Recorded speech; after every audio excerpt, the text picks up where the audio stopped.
ونؤمن به ونتوكل عليه ونعوذ بالله من شرور أنفسنا ومن سيئات أعمالنا من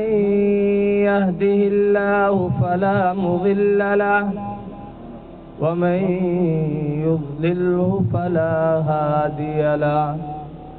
ونشهد أن لا إله إلا الله وحده لا شريك له ونشهد أن سيدنا ومولانا وشفيعنا محمدا عبده ورسوله. أعوذ بالله من الشيطان الرجيم. بسم الله الرحمن الرحيم. قال من يحيي العظام وهي رميم قل يحييها الذي أنشأها أول مرة وهو بكل خلق عليم. صدق الله العظيم وصدق رسوله النبي الكريم. وقال النبي صلى الله عليه وسلم اللهم أحيني مسكينا وأمتني مسكينا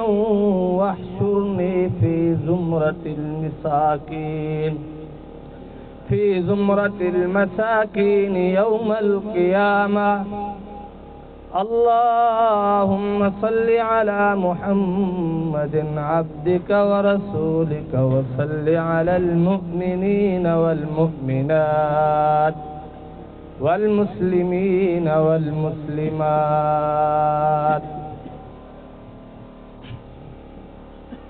میرے عزیز واجب الاحترام دوستو، اگرچہ مجھے میزبانوں کی طرف سے آدھا گھنٹہ دیا گیا ہے، باوجود اس کے آپ کی ذوق شوق طلب ایسے لگ رہا ہے جیسے آپ تھکے ہوئے ہیں. میری کوشش ہوگی انشاءاللہ 10-15 منٹ نہایت 20 منٹ، جو آدھا گھنٹہ مجھے دیا گیا اس سے پہلے انشاءاللہ آپ سے رخصت چاہوں گا. میں نے رب العالمین کے کلام پاک میں سے ایک آیت کا کچھ حصہ اور ایک مکمل آیت پڑھی ہے. سرکار دو جہاں صلی اللہ علیہ وسلم کے مبارک دعاؤں میں سے ایک دعا نقل کی ہے. عام طور پر ایسا ہوتا ہے کہ جب یہ دعا پڑھنے کے لیے علماء حضرات عوام الناس کو دعا سکھاتے ہیں، اللہم احینی مسکینا، اے پروردگار عالم مجھے مسکینی والی زندگی عطا فرما. تو عام معنی مفہوم یہ ہوتا ہے کہ مسکین اس کو کہتے ہیں جس کے پاس مال و زر نہ ہو، اچھا گھر نہ ہو، گاڑی نہ ہو، زندگی کی سہولیات میسر نہ ہو، تو اس کو مسکین کہا جاتا ہے. لیکن حضرت ملا علی قاری رحمت اللہ علیہ نے اس دعا کے بعد یہ جو مسکین کا معنی سکھایا ہے، مشکات شریف کی شرح میں انہوں نے جلدیں لکھی تو وہاں بہترین معنی سمجھایا. فرمایا کہ مسکین کا معنی ہے اپنی خواہشات کو مٹا دینا، اپنے تکبر کو ختم کر دینا، اپنے اندر پائی جانے والی انا کو ختم کر دینا. مال و دولت کی وجہ سے انسان کے اندر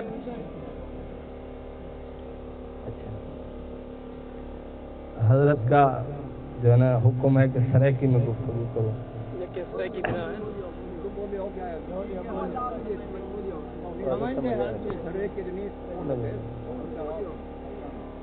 تو مال و دولت کی وجہ سے انسان کے اندر جو کبر پیدا ہوتا ہے جو اپنے اندر بڑائی پیدا ہوتی ہے کہ میرے اندر میرے پاس مال آ گیا، میں مالدار ہوں، میں دوسروں سے بہتر اعلیٰ ہو گیا ہوں، جب دل کے اندر یہ بات آتی ہے، امام الانبیاء سرکار دو جہاں صلی اللہ علیہ وسلم نے دعا سکھائی اپنی امت کو کہ ہر آدمی یہ دعا مانگتا رہے، اللہم احیینی مسکینا، اے پروردگار عالم مجھے مسکینی والی زندگی عطا فرمائیے، ایسی زندگی ہو جس میں عجز و انکساری ہو، جس کے اندر غرور اور تکبر نہ ہو، جس کے اندر دوسرے انسانوں کو حقیر نہ سمجھا جائے، یہ زندگی ہمیں عطا فرمائے۔ اور فرمایا وَأَمِتْنِي مسکینہ، اور مجھے موت بھی ایسی عطا فرما جو مسکینوں والی ہوتی ہے کہ موت میں بھی تکبر اور غرور نہیں ہونا چاہیے، ورنہ میدان جنگ کے اندر حضور اکرم صلی اللہ علیہ وسلم کے مقابلے میں آنے والا وقت کا بہت بڑا کافر ابو جہل آیا، جب مقابلے میں اس کی گردن کاٹی جا رہی تھی تو اس نے کہا میری گردن تھوڑی نیچے کاٹنا تاکہ مرنے والوں میں بھی میرا سر اونچا رہے۔ جب انسان مال اور دولت کے غرور میں مبتلا ہوتا ہے پھر وہ عام لوگوں کی موت سے بھی پناہ مانگتا ہے، وہ اپنے طرز کی موت طلب کرتا ہے کہ میں اس انداز سے مروں کہ میری موت کو دنیا فخر سے یاد کرتی رہے، حالانکہ یہ غلط بات ہے۔ اللہ کے حبیب صلی اللہ علیہ وسلم نے دعا سکھائی وَأَمِتْنِي مسکینہ، اے اللہ مجھے ایسی موت عطا فرما جو مسکینوں والی ہو، عاجزی والی ہو، انکساری والی ہو، اللہ کو یاد کرنے والی ہو، اللہ اللہ کرنے کی حالت میں موت آ جائے، قرآن پڑھتے ہوئے موت آ جائے، نماز پڑھتے ہوئے موت آ جائے، یہ دعا سکھائی امام الانبیاء صلی اللہ علیہ وسلم۔ اب ہم بھی ڈر سکتے ہیں،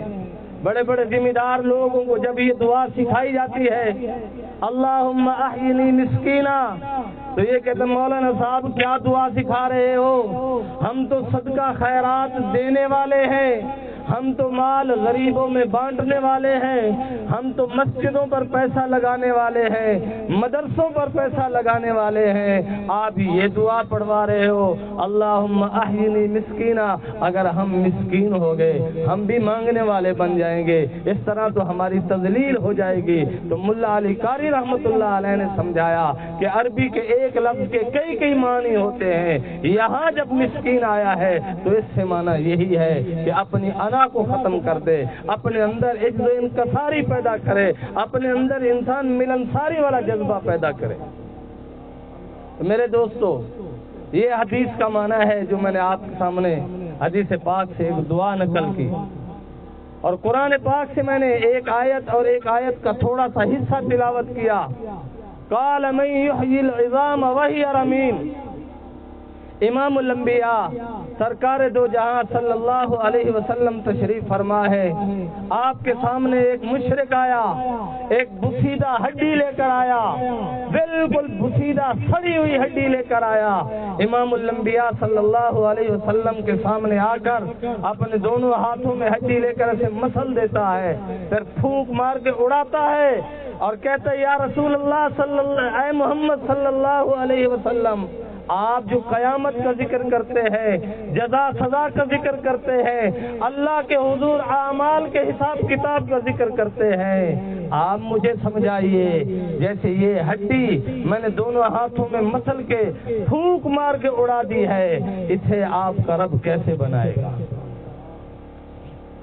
اسے آپ کا رب کیسے بنائے گا؟ اللہ نے اس مشرک کی بات کو نقل فرمایا قال من یحیی العظام وہی رمیم، کہ اس نے کہا کہ یہ بسیدہ ہڈی جو ریزہ ہو گئی ہے اسے رب ذوالجلال دوبارہ کیسے بنائیں گے؟ قل، اے پیغمبر علیہ السلام آپ ارشاد فرما دیجئے، قل یحیی الذی، اللہ نے فرمایا اے پیغمبر علیہ السلام قل یحیی الذی انشأها اول مرہ، آپ ارشاد فرما دیجئے رب ذوالجلال نے جیسے پہلی بار لوگوں کو، انسانوں کو، مخلوقات کو پیدا فرمایا دوبارہ بھی ویسے فرما دیں گے۔ وَهُوَ بِكُلِّ خَلْقٍ عَلِيمٌ۔ اللہ تعالیٰ کے پاس تمام مخلوقات کی پیدائش کا علم ہے، اللہ جانتے ہیں کس مخلوق کو کس طرح پیدا کرنا ہے۔ میرے دوستو، ہم پہلے بھی ذرات ہیں، انسان خوراک کھاتا ہے، سبزی کہاں سے لاتا ہے، پانی کہاں سے لاتا ہے، گندم کہاں سے لاتا ہے، پھر ہم سفر در سفر کرتے ہیں، مختلف علاقوں سے کھانے کھاتے ہیں، ہمارے اندر اس مٹی کی بنی خوراک سے خون بنتا ہے۔ پھر یہ خون بننے کے بعد انسان رفتہ رفتہ بڑھتا ہے، بلوغت کی طرف آتا ہے، پھر یہ نکاح کرتا ہے، نکاح کے بعد میاں بیوی کا ملاپ ہوتا ہے۔ اللہ فرماتے فَلْيَنْظُرِ الْإِنسَانُ مِمَّا خُلِقَ، اے انسان تو غور و فکر کر کس چیز سے پیدا کیا گیا ہے۔ خُلِقَ مِن مَّاءٍ دَافِقٍ، ایک ٹپکنے والے گندے قطرے سے پیدا ہوا ہے۔ یہ ویلیو ہے ہماری۔ لیکن اس کے بعد بھی کہ اللہ ہماری حقیقت جانتے ہیں، ہمیں اپنی دوستی کی پیشکش کی کہ میرے بندے آؤ مجھ سے دوستی کرو، میرے دوست بن جاؤ، میرے سامنے رونے والے بن جاؤ، اپنے گناہوں پر معافی مانگنے والے بن جاؤ، میں آپ کو معاف کر دوں گا۔ لیکن افسوس یہ ہے کہ زندگی گزر رہی ہے، 30 سال گزر گئی، کسی کی 50 سال، 60 سال، 70 سال گزر گئی، لیکن اللہ کو راضی کرنے کے لیے ہم ابھی تک آمادہ نظر نہیں آ رہے۔ عارضی زندگی ہے، اس کے لیے ہم مال و دولت اور دھن بنا رہے ہیں، اور مال کہتے اللہ کی نعمت ہے۔ یاد رکھیے، مال اس کے لیے اللہ کی نعمت ہے جو اپنے مال سے پوری زکوٰۃ ادا کرتا ہے، صدقہ فطر ادا کرتا ہے، جس کو اللہ مال عطا فرما دے، حج عمرہ کرتا ہے، اپنے مال سے اللہ کا گھر بنواتا ہے، اللہ کے نام پر اپنا مال خرچ کرتا ہے، ایسے شخص کے لیے یہ مال اللہ کی نعمت ہے۔ جس شخص کے پاس مال ہے، زکوٰۃ نہیں دیتا، اپنے مال سے فطرانہ نہیں دیتا، حج عمرہ نہیں کرتا، اپنے مال میں سے کچھ صدقہ خیرات کر کے اللہ کے نام پر نہیں لگاتا، مساجد مدارس پر پیسہ نہیں لگاتا، یہ مال اس کے لیے آزمائش اور امتحان اور وبال ہے۔ دیکھیے میرے دوستو بزرگوں، یہ چیز ہمارے لیے ضروری ہے کہ ایمان والا دنیا میں کیوں آیا؟ اللہ کو راضی کرنے کے لیے آیا ہے۔ جب اللہ کو راضی کرنے کے لیے آیا ہے، اللہ کی نافرمانی والے کام نہیں کرنے چاہیے۔ اللہ والے بڑی عجیب مثال سے فرماتے ہیں کہ مومن کی مثال مچھلی سی ہے، جیسے مچھلی بغیر پانی کے نہیں رہ سکتی، ایک ایمان والا اللہ کی فرما برداری کے بغیر، اللہ کے ذکر کے بغیر، اللہ کرنے کے بغیر زندہ نہیں رہ سکتا۔ جیسے مچھلی کو دریا سے نکال لو، باہر لے آؤ، آپ اسے کہو آپ پانی سے باہر آ جاؤ، میں آپ کو کشتہ کھلاتا ہوں، میں آپ کو بادام کھلاتا ہوں، مچھلی کہے گی آپ اپنے بادام اور کشتے اپنے پاس رکھیے، میری زندگی کا تعلق پانی کے ساتھ ہے، مجھے پانی میں رہنے دیجئے۔ اسی طرح مومن ہے، جب تک وہ اللہ کا فرما بردار ہے، اس کی زندگی پرسکون ہے، اطمینان والی ہے۔ جیسے یہ اللہ کی مرضی کے خلاف چلتا ہے، اللہ کا قانون توڑتا ہے، اللہ کی نافرمانی کرتا ہے، زمین پر گناہ کرتا ہے، شروع میں اس کا دل بے قرار ہو جاتا ہے، بے چین ہو جاتا ہے، دل کے اندر پریشانی اٹھتی ہے، گھبراہٹ سی اٹھتی ہے، لیکن جیسے جیسے یہ گناہ کرتا جاتا ہے، اس کے دل میں گناہوں کے سیاہ تنکے لگتے جاتے ہیں، توبہ کی توفیق نہیں ہوتی، توبہ نہیں کرتا، ایسا وقت آن پہنچتا ہے کہ اس کا سارا دل سیاہ ہو جاتا ہے، یہ مردہ ہو جاتا ہے۔ پھر اسے قرآن پڑھ کر سناؤ، یہ نہیں ڈرتا، حدیث پڑھ کر سناؤ، یہ نہیں ڈرتا، پھر یہ دنیا میں بڑے بڑے حادثات کو دیکھ کر بھی نہیں گھبراتا، پھر انجوائے کرتا ہے۔ روزانہ حادثات ہم آج کل موبائل ہیں دیکھتے ہیں، کبھی ہمیں خوف آیا کہ ہم نے بھی ایک دن مرنا ہے، ہم نے بھی ایک دن قبر میں جانا ہے، ہم نے بھی ایک دن یہ دنیا چھوڑ جانی ہے۔ جب یہ سب کچھ چھوڑ جانا ہے تو اس مرنے کے لیے ہمارا کیا ہم نے تیار کر رکھا ہے؟ اللہ کے حضور پیش ہو کر ہم نے اپنی زندگی کے ایک ایک لمحے کا حساب دینا ہے۔ اپنی جوانی کا حساب دیں گے، اپنے مال کا حساب دیں گے، اپنے معاملات کا حساب دیں گے، حقوق العباد کا حساب دیں گے۔ ہم نے کہاں کہاں انصاف کیا ہے، ذرا اپنے گریبان میں جھانک کر دیکھیں ذرا۔ ہماری مثل جیسا کہ اللہ والے فرماتے ہیں، بعض لوگ ایسے ہوتے ہیں سانپ کی مثل، کہ سانپ جب دریا کے کناروں پر چلتا ہے تو وہ مچھلی کو دیکھتا ہے کہ مچھلی دریا کے کناروں پر تیر رہی ہے، لوگ اس کا تماشا دیکھتے ہیں، تو سانپ بھی مچھلی بننے کی کوشش کرتا ہے، مچھلی دکھنے کی کوشش کرتا ہے، دریا میں ڈوب جاتا ہے اور اپنے نظارے دکھانا شروع کرتا ہے۔ دیکھنے والوں کی عقل تو دھوکہ کھا سکتی ہے، لیکن جیسے ہی کچھ وقت گزرتا ہے، شیطان پانی میں رہنے والی سانپ پانی میں رہنے والی مخلوق نہیں ہے، جیسے سانپ وہاں کچھ دیر ٹھہرتا ہے، وہ ٹھنڈا پانی برداشت نہیں کر سکتا، کچھ دیر کے بعد باہر آتا ہے، اسے ملیریا ہو جاتا ہے۔ کچھ لوگ اسے شیطان کی مثل ہوتے ہیں، جب مسجد میں آتے ہیں، قرآن کی مجلس میں آتے ہیں، اللہ کی مجلس میں آتے ہیں، انہیں بھی ملیریا شروع ہو جاتا ہے۔ یار کہاں پھنس گیا ہوں کہ مولوی صاحب بار بار قرآن پڑھے جا رہا ہے، آج مولوی صاحب بہت لمبی تقریر کیے جا رہا ہے، یار آج کہاں پھنس گیا ہوں، نماز پڑھنی پڑے گی، یار اس کے ساتھ چلیں گے، سفر میں گاڑی رکوا دیتا ہے، جب نماز کا ٹائم ہوتا ہے ڈرائیور کو کہتے ہیں گاڑی روک دو حضرت، نماز پہلے پڑھنی ہے، تو ساتھ والے لوگ کہتے ہیں حضرت اس کے ساتھ سفر نہیں کرنا چاہیے، یہ مولوی صاحب خچ مار دیتا ہے۔ کیا خچ مارتا ہے؟ جب نماز کا ٹائم ہوتا ہے گاڑی رکوا دیتا ہے، جب نماز کا ٹائم ہوتا ہے مجلس برخاست کر دیتا ہے، کہتے پہلے نماز پڑھنی ہے، کہتے ہیں اس مولوی کے ساتھ ہماری یاری اچھی نہیں ہے۔ حکیم اختر شاہ صاحب رحمۃ اللہ علیہ کے پاس ایک میراثی آیا، آ کر عرض کی حضرت میں توبہ کرنا چاہتا ہوں، میں اللہ والا بننا چاہتا ہوں، لیکن میری 2 شرطیں ہیں۔ حضرت نے فرمایا بتا کیا تیری 2 شرطیں ہیں؟ عرض کیا حضرت میرا پیشہ ہے ڈھول کا بجانا، اسی سے میں اپنے بچوں کے لیے روزی کماتا ہوں، تو میری پہلی شرط یہ ہے میں داڑھی نہیں رکھوں گا، کیونکہ جب میں داڑھی رکھوں گا تو لوگ کہیں گے یہ تو مولوی ہے، مجھے نہیں بلائیں گے، اور دوسرا میں ڈھول کا بجانا نہیں چھوڑوں گا۔ حضرت نے فرمایا ٹھیک ہے، پھر میری بھی 2 شرطیں ہیں۔ عرض کی حضرت بتائیے؟ حضرت نے فرمایا میری 2 شرطیں یہ ہیں کہ جب آذان ہو جائے ڈھول کا بند کر دینا، جب آذان ہو جائے ڈھول کا بند کر دینا، اور 5 وقت نماز پابندی سے مقررہ وقت پر پڑھنا، یہ 2 شرطیں ہیں۔